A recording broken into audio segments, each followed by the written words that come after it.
Homeless dad rescues girl from frozen lake. She's a CEO of a company. Welcome, dear viewers, to a tale where kindness, fate, and unexpected turns collide with unimaginable force. Today's story begins on a chilly winter morning and plunges headlong into drama, leaving us breathless at every twist. Prepare to meet a homeless father struggling against life's harshest storms, only to discover that a simple act of bravery can change everything. A frozen lake, a desperate rescue, and a secret identity lay the groundwork for a series of events that no one could see coming.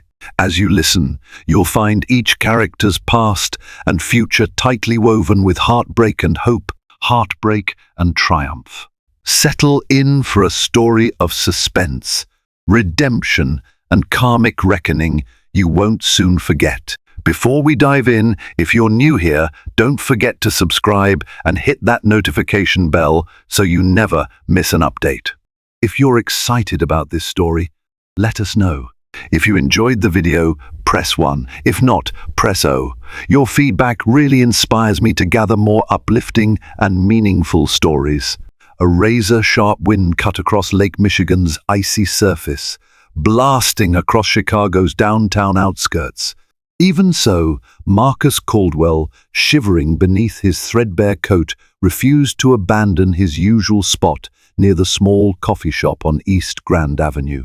He stood there, hood drawn low, scanning the area with bleary, exhausted eyes. Once he had come from a loving, stable home, but fate took a cruel turn when illness, debt, and job loss converged into a single, unstoppable force. His wife had passed 2 years prior, leaving him to care for their young daughter, Irene, on his own. For a short while, they managed to share a cramped room in a run-down apartment building. But soon they were evicted when Marcus lost his second job at a local warehouse due to downsizing. It was a bitter irony. He once worked in a high-rise building near Willis Tower as a junior analyst, yet here he was now, trying to protect his daughter from a biting wind. On that particular morning, Irene was asleep at a safe location, a women's shelter that sometimes, out of compassion, allowed Marcus to stay near the entrance. The volunteers had promised to watch Irene while Marcus went out searching for opportunities or quick labor jobs. She had just turned 9, an age where innocence had begun tangling with the confusion of their predicament.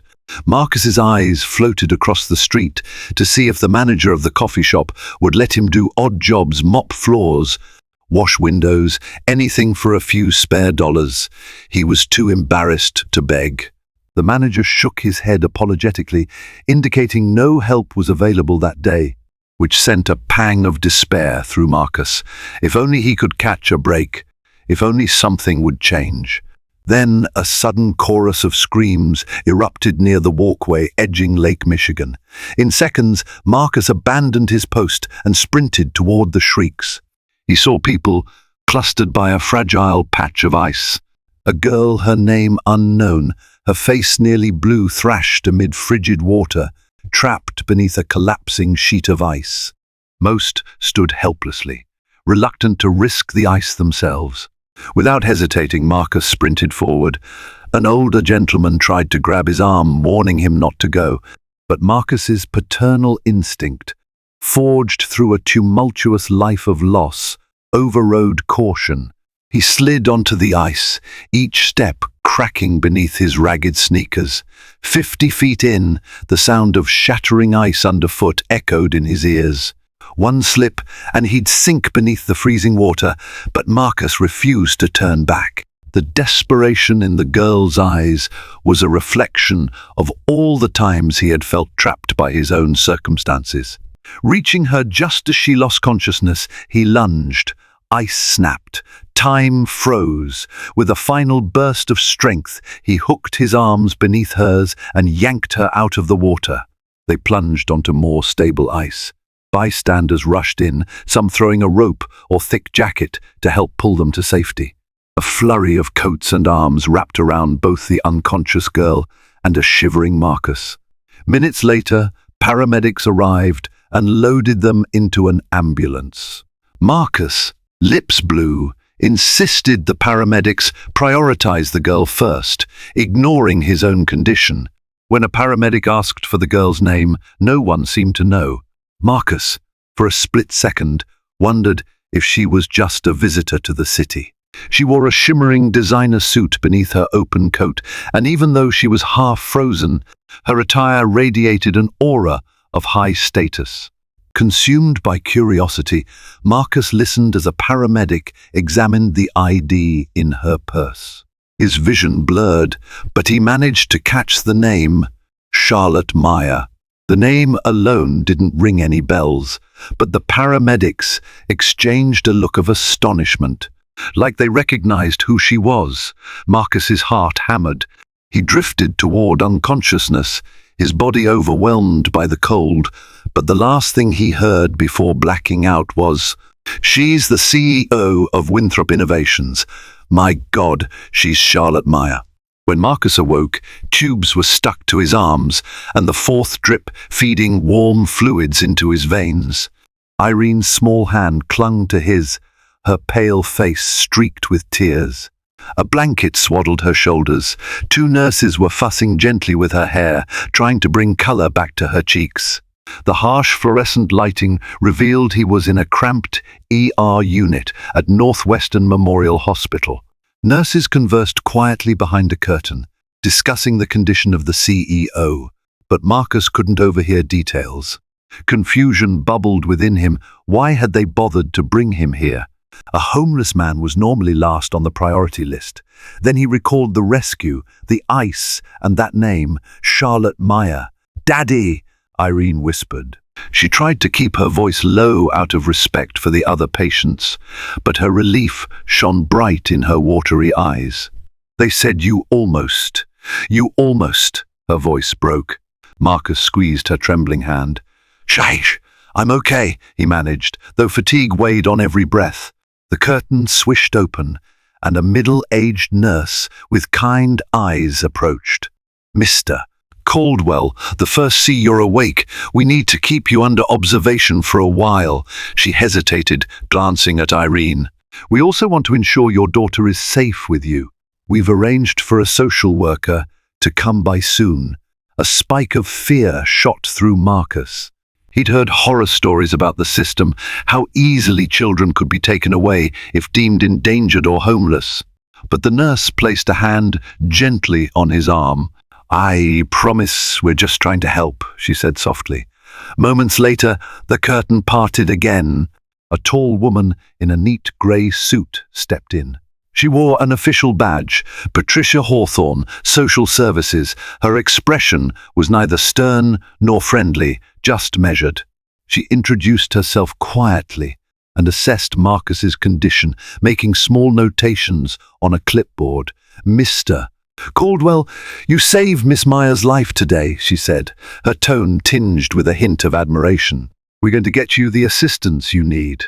Marcus, battling both exhaustion and skepticism, nodded. He had learned not to trust good news, for life rarely let him hold on to hope. An unexpected hush swept over them. From behind the curtain, footsteps approached, a woman dressed in a blood-stained designer coat, her hair disheveled from the watery ordeal. By her side was a personal assistant, fussing over phone calls and insurance forms. Charlotte Meyer herself had come to see him. She wasn't what Marcus expected from a Fortune 500 CEO. Though her posture was proud, her face was soft with gratitude. She locked eyes with him, tears forming. "You saved my life," she breathed, voice shaky. "I don't even know how to thank you properly." Before Marcus could respond, Charlotte gently lowered herself to kneel by his bed, ignoring the assistant's whispered attempts to get her to rest. "All I know is that without you, I'd be a statistic reported in tomorrow's Chicago Tribune. Please, if you need anything at all, I want to help." Her assistant frowned. "Miss Meyer, you have a board meeting." Charlotte shot the assistant a glance. "That can wait." Turning to Marcus, she asked, "How do I contact you? Where do you live?" Marcus hesitated, shame burning in his cheeks. He didn't want to reveal his homelessness. He swallowed, carefully picking his words. I don't have a permanent address, he admitted. But I can be reached through the women's shelter on Lake Street. They're kind enough to let me keep an emergency contact there. A pregnant pause filled the room. Charlotte's expression flickered with empathy. No permanent address? You and your daughter, you're homeless. Marcus nodded, a swirl of emotions tumbling through him. He half expected pity or a lecture. Instead, Charlotte placed a hand over his, ignoring how the IVs pulled at her own wrist. I owe you my life. At least let me pay for a safe place for you to stay temporarily and maybe see what else can be done. Patricia, the social worker, stood quietly, absorbing every word. In a rare show of immediate collaboration, she added, if Miss Meyer can sponsor you for a transitional program, we might expedite stable housing. But that's up to you, Mr. Caldwell. Marcus's mind spun with conflict. Yes, he desperately wanted shelter for Irene, but he also had pride. Countless times he had yearned for a small stroke of luck that never materialized. Could he trust this stranger, a powerful CEO who had stumbled into his life by chance? Sensing his hesitation, Charlotte gave him a solemn nod. I respect whatever choice you make, but please know this offer is genuine and unconditional. There's no agenda here. You saved me, and I want to return the favor. Looking at Irene, her eyes wide and hopeful, Marcus felt a shift deep in his core. He inhaled shakily. All right, he murmured. Let's see where this leads. In that moment, none of them had the faintest clue just how many twists and perils lay ahead. This was just the first step into a labyrinth of corporate schemes, long hidden secrets, and the power of a father's unwavering love that would soon collide with the ambitions of a high-stakes empire. 5 days later, Marcus stood in a swirl of bustling activity inside the gleaming lobby of Winthrop Innovations. The building soared above Chicago's skyline, a testament to unstoppable ambition. Irene clung shyly to his side, marveling at the gold-plated company logo that shimmered under fluorescent lights. Dressed in borrowed clothes courtesy of a local charity advised by Charlotte, Marcus felt a strange mixture of gratitude and discomfort in the midst of employees hurrying back and forth with purposeful strides. Even more bewildering was how swiftly Charlotte had acted. She had insisted on paying his hospital bill, though he tried to argue. Then she arranged a week's stay in a modest, extended-stay hotel so father and daughter wouldn't be forced back onto the streets. Now she had asked him to come to her office for further discussions.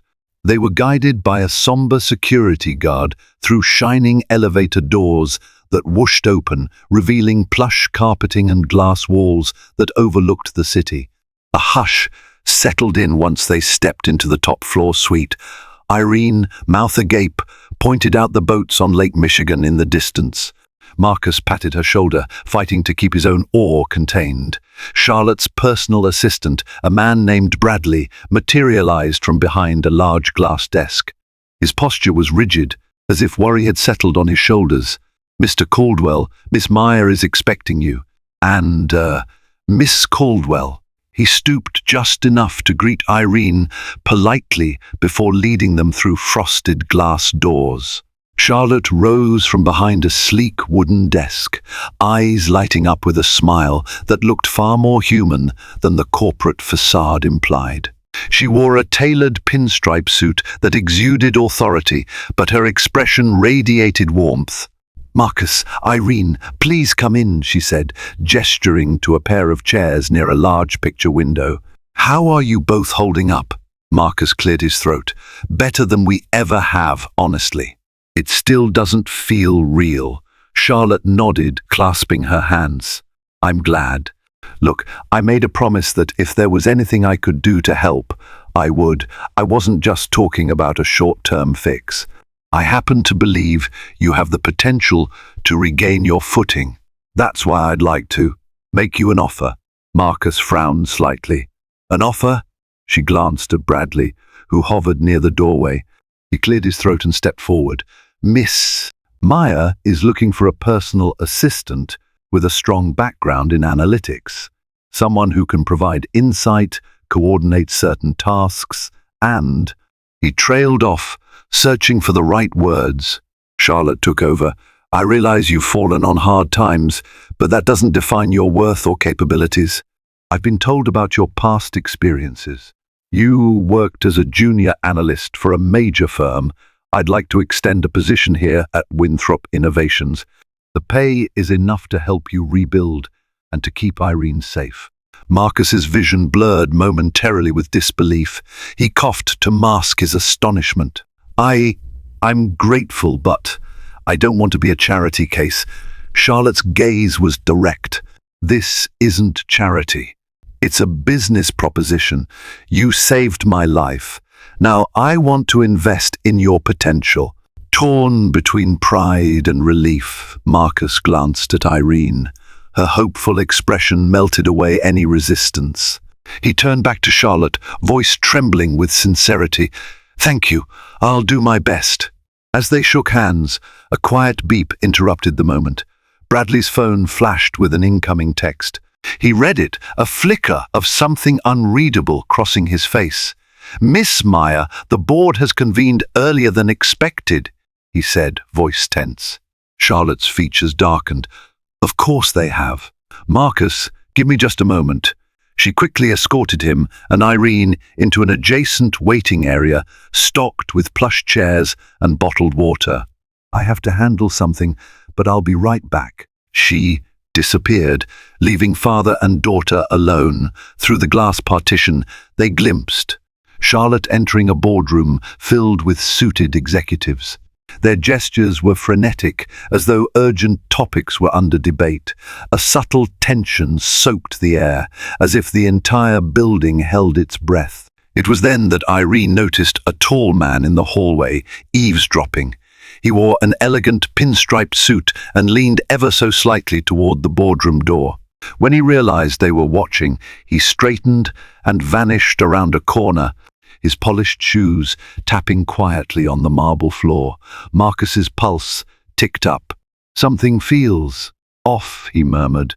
But before he could voice further suspicion, Charlotte emerged, looking flustered and anxious. She attempted a reassuring smile. "Sorry about that. Just some corporate drama." Her gaze darted momentarily to the corridor. "Let's continue where we left off. I need you to start as soon as possible, if you're ready." What none of them realized was that the seeds of betrayal had been sown long before this day. Some corners of the company were less than thrilled about Charlotte's altruistic choices, and still others were determined to undermine both her leadership and her newfound ally. Over the next few weeks, Marcus found himself adjusting to the rhythms of corporate life, while still trying to find a permanent home for Irene and himself. True to her word, Charlotte connected him with a transitional housing program that set them up in a small, furnished apartment near the River North neighborhood, modest, but safe. Irene was enrolled in a local public school, and though she was shy at first, her eagerness to learn soon earned her the teacher's affection. In the mornings, Marcus and Irene shared a quick breakfast of oatmeal or scrambled eggs in their tiny kitchenette. Then father and daughter would walk hand in hand to her school before he caught a bus to Winthrop Innovations. Each day, he carried a battered leather briefcase that once belonged to his father. Despite his insecurities, Marcus worked with fierce determination, diving into spreadsheets, analyzing market reports, and assisting Charlotte in her day-to-day tasks. Charlotte, for her part, proved more than a boss. She became a guide, patiently mentoring Marcus on corporate politics, leadership strategies, and the delicate art of negotiation. Yet, in the corridors, rumors buzzed.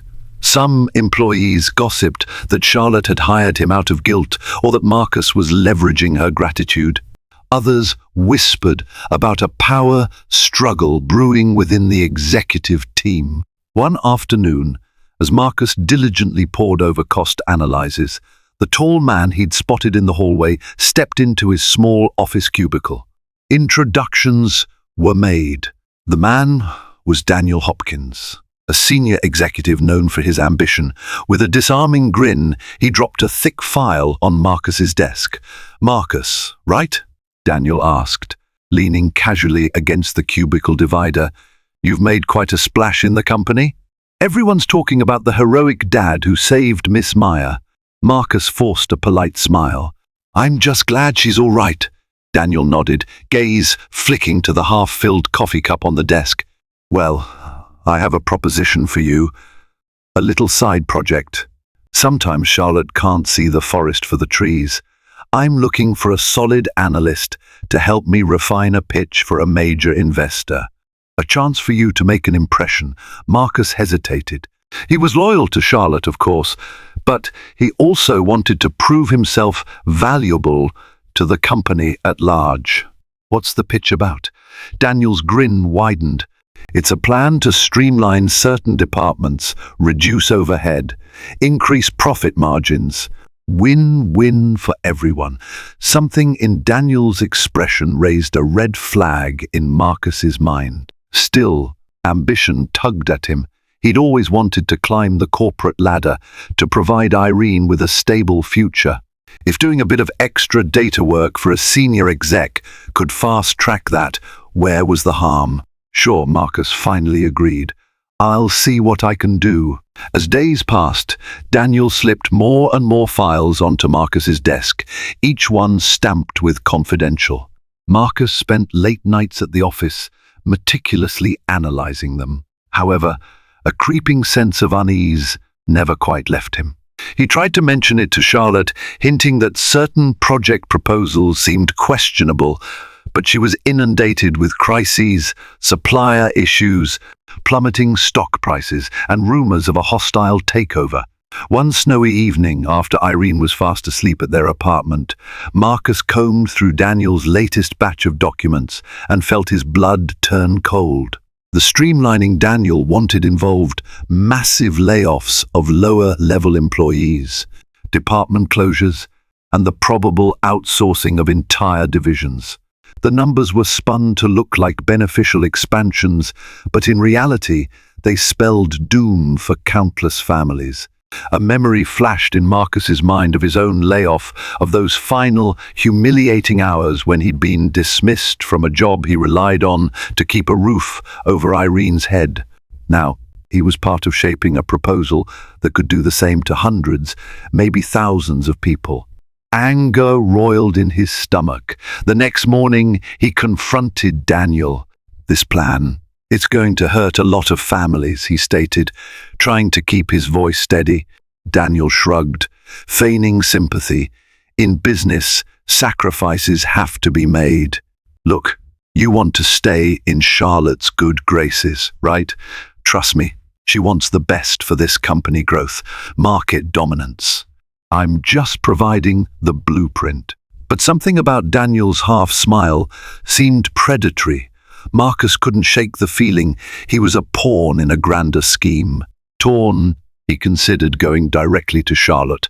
Yet a single question lingered: would Charlotte stand against her own executive team if it meant risking the stability of her Fortune 500 empire and the thousands of other employees who depended on Winthrop Innovations? While Marcus wrestled with moral turmoil, trouble brewed in the shadows.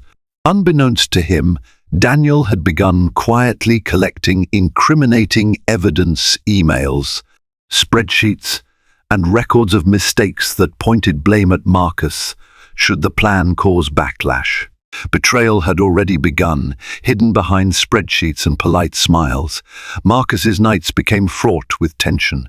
He found himself staring at the ceiling of the tiny apartment, listening to the hum of the radiator while Irene slept peacefully in the adjoining room. The more he uncovered about Daniel's project, the clearer it became that the proposal was not only about cost-cutting, it was part of a larger gambit to destabilize Charlotte's leadership.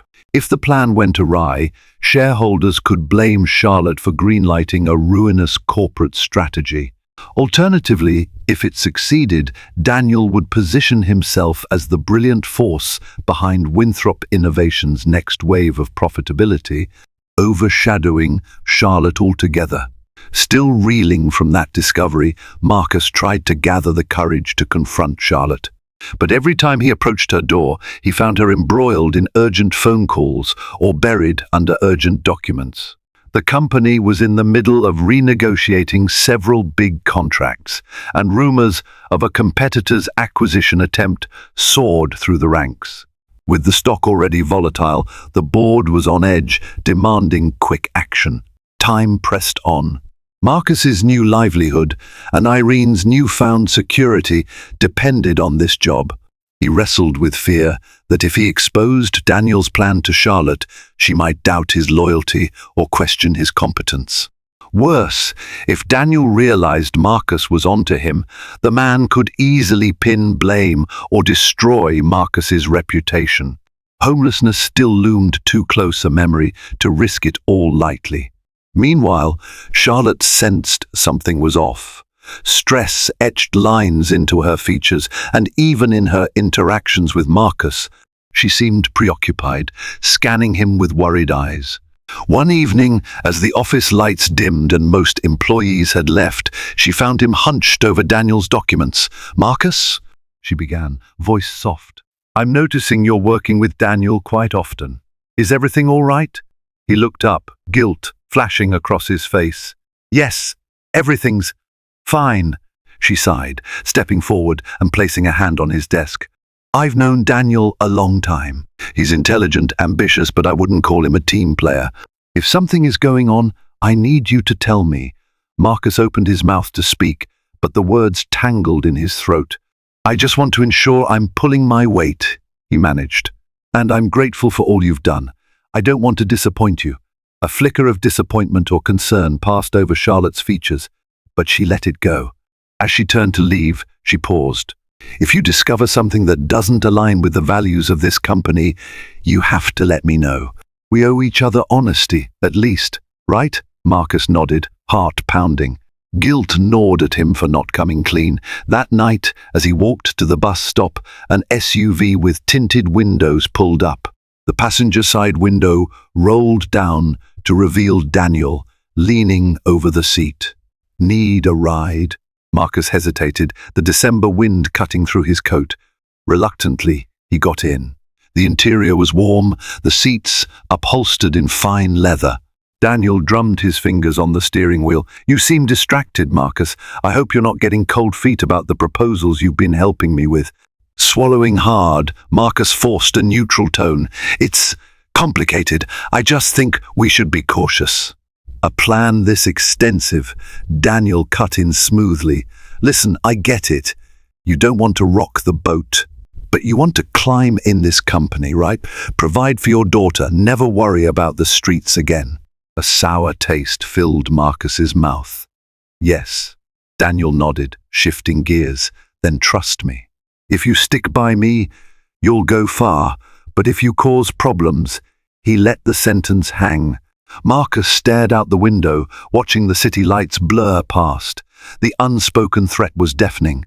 Despite the tension at work, Charlotte still made time to check on Marcus and Irene outside the corporate walls. One Sunday, she invited them to join her at a charity event by Lake Michigan, an annual winter fundraiser for local homeless shelters. Booths lined the shore, offering hot cocoa and warm pastries to donors who came to support the cause. A portion of the event involved a symbolic winter dip, where volunteers would stand briefly on the lake's icy edge to raise awareness. The irony was not lost on Marcus. Only weeks ago, he had pulled Charlotte from these very waters, saving her life. Now, they stood on the shore together, surrounded by philanthropic gestures and camera flashes.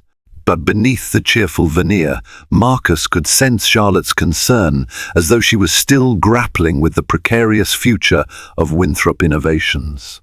As a gentle snowfall began, Charlotte led Marcus aside, away from the cameras. She glanced at Irene, who was sipping hot chocolate by a space heater. "You saved me from this lake," she murmured, voice nearly lost in the wind. "Now I fear I might need saving again, but in a different way." Marcus frowned, heart twinging with alarm. "What do you mean?" Her breath caught. "Everything is unraveling. The board is threatening a vote of no confidence if the company doesn't regain profitability. Internal disputes are rampant. And I sense betrayal, but I can't pinpoint from where. I feel like I'm drowning in corporate intrigues." A surge of protectiveness swept through Marcus.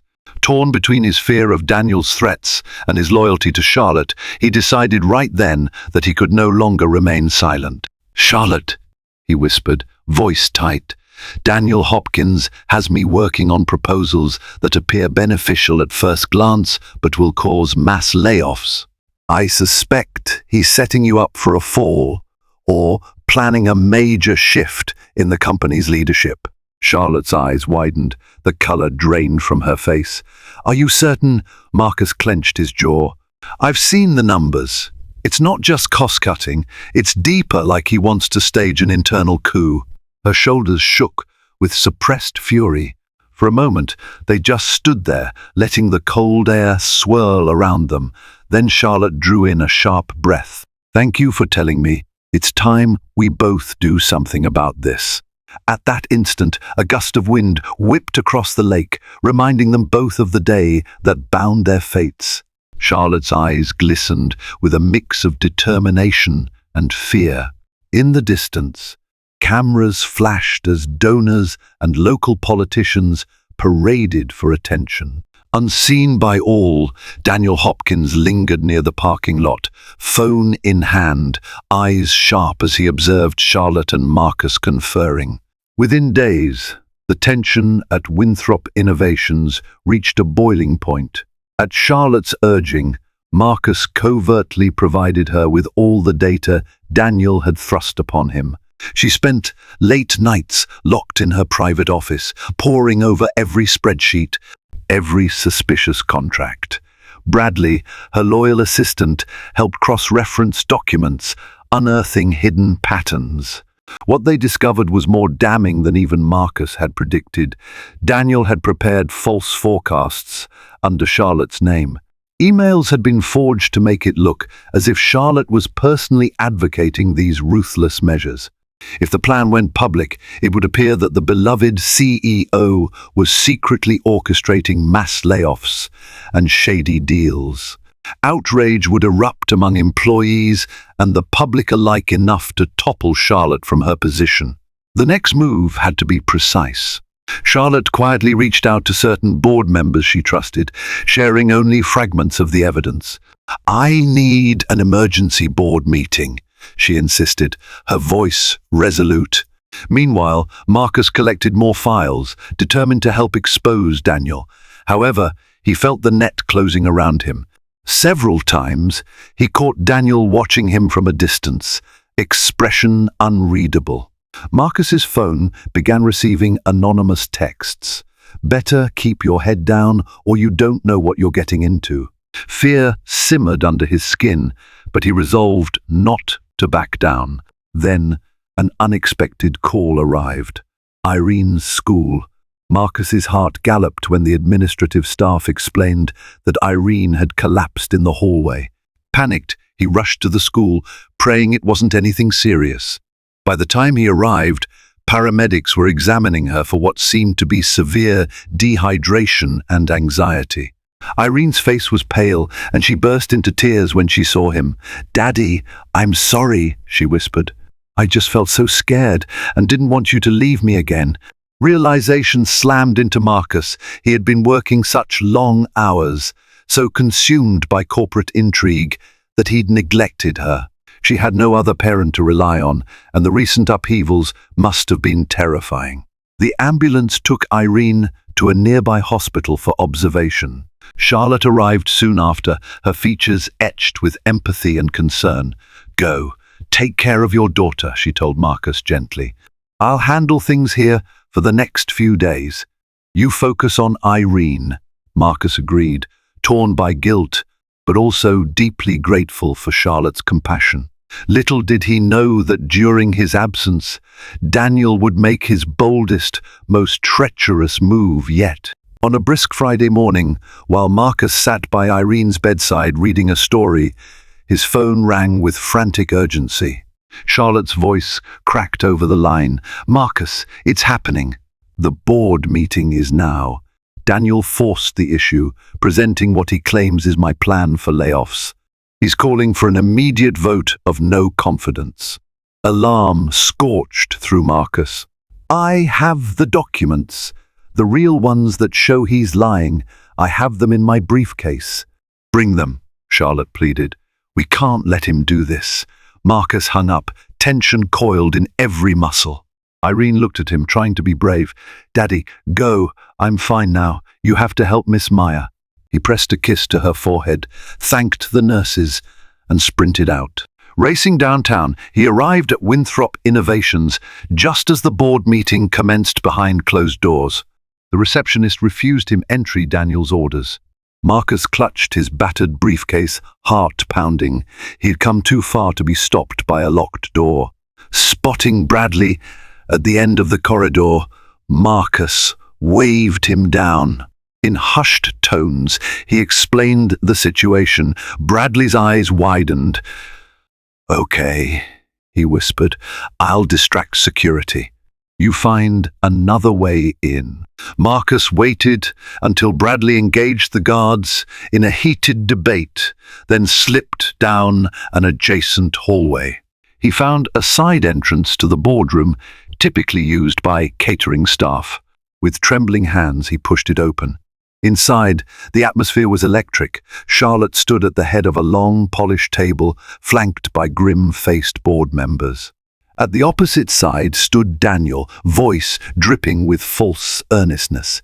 "Ladies and gentlemen, I have here dozens of emails from Miss Maya herself, directing me to craft a plan that would cut at least 15% of our workforce." "That's not true," Charlotte interjected, frustration blazing. He manipulated. One of the board members, an older woman with steel-grey hair, lifted a hand. "Miss Maya, let Daniel finish." Marcus saw Charlotte's eyes flicker toward him. Encouraged, he slid behind the last row of chairs, carefully inching toward an empty seat. "Not only did she push for these layoffs," Daniel continued, "but she authorized outsourcing to questionable overseas firms. I'm sorry, but as a senior executive, I can't stand by while thousands of our employees are tossed aside." Chaos erupted as the board members spoke over each other. At that moment, Marcus cleared his throat. "May I be heard, please?" All heads turned. Daniel's face went rigid. "Marcus, this is a private board session. You have no standing here." Charlotte gave him a desperate nod. "But he does, Daniel. He's the one you roped into preparing those fraudulent reports." Confusion rippled around the table. Marcus stepped forward, placing his briefcase on the table. With unsteady hands, he pulled out printouts and a laptop. "The data Daniel has shown you is fabricated. Here's the original data, with timestamps, plus proof of how he tampered with the figures. And these alleged emails from Charlotte, they're doctored. You can see mismatched IP addresses.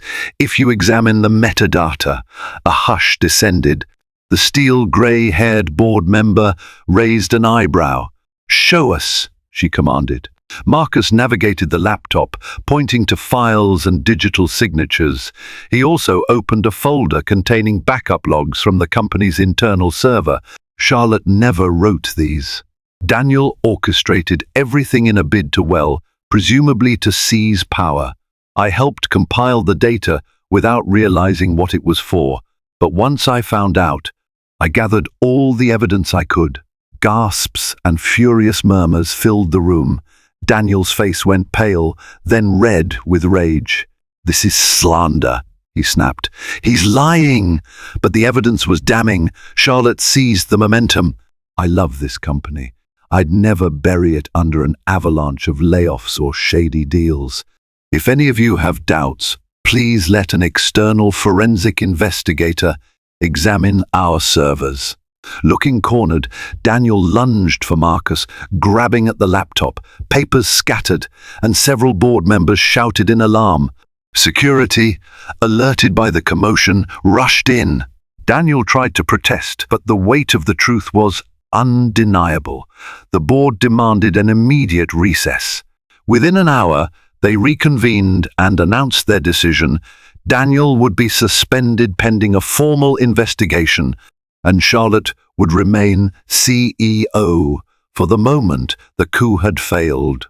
Word spread swiftly through Winthrop Innovations that Daniel Hopkins was escorted from the building, face like thunder, while employees whispered and watched.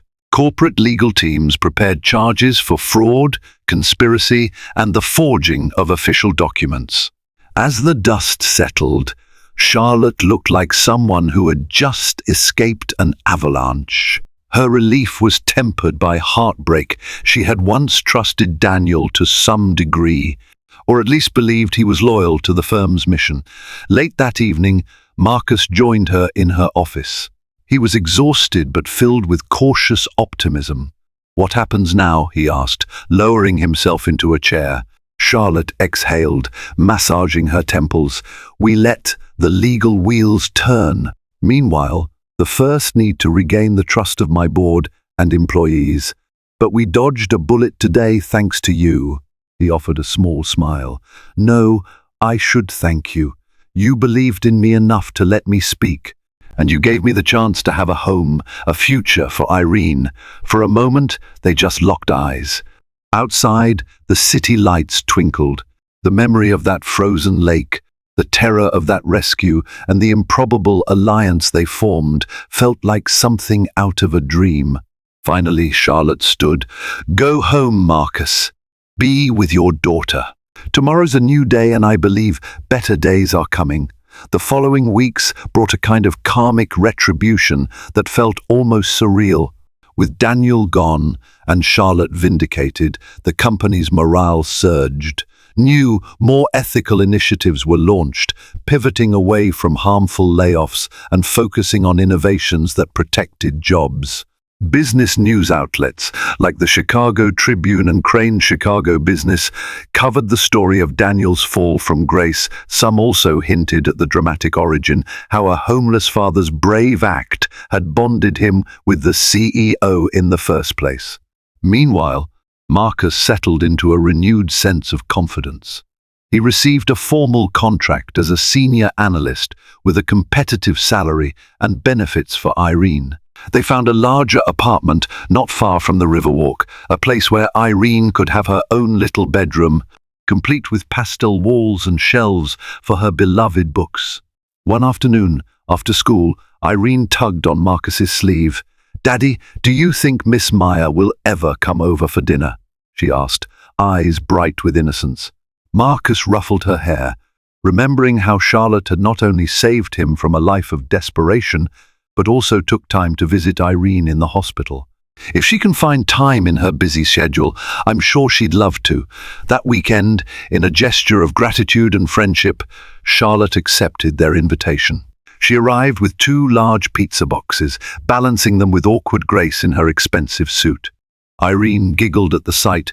"You brought dinner?" Charlotte smirked. "Well, I'm no great cook, so I figured this would be acceptable." They settled around the small dining table, exchanging stories. Irene's laughter filled the apartment, echoing warmth that once seemed impossible in Marcus's darkest days. During dessert, a gentle silence fell. Charlotte looked at Marcus with a thoughtful expression. "You know," she said softly, "sometimes I wonder if the universe has a plan." On that day by the lake, I was so desperate. I remember feeling the weight of the world on my shoulders, and then you appeared, risking your life for a stranger. Because of that, everything changed, not just for me, but for you and Irene, too. Marcus considered her words. He reached out to give Irene's hand a gentle squeeze. "I like to think it was more than chance," he murmured. "Maybe we saved each other in ways we don't fully understand." A smile curved Charlotte's lips.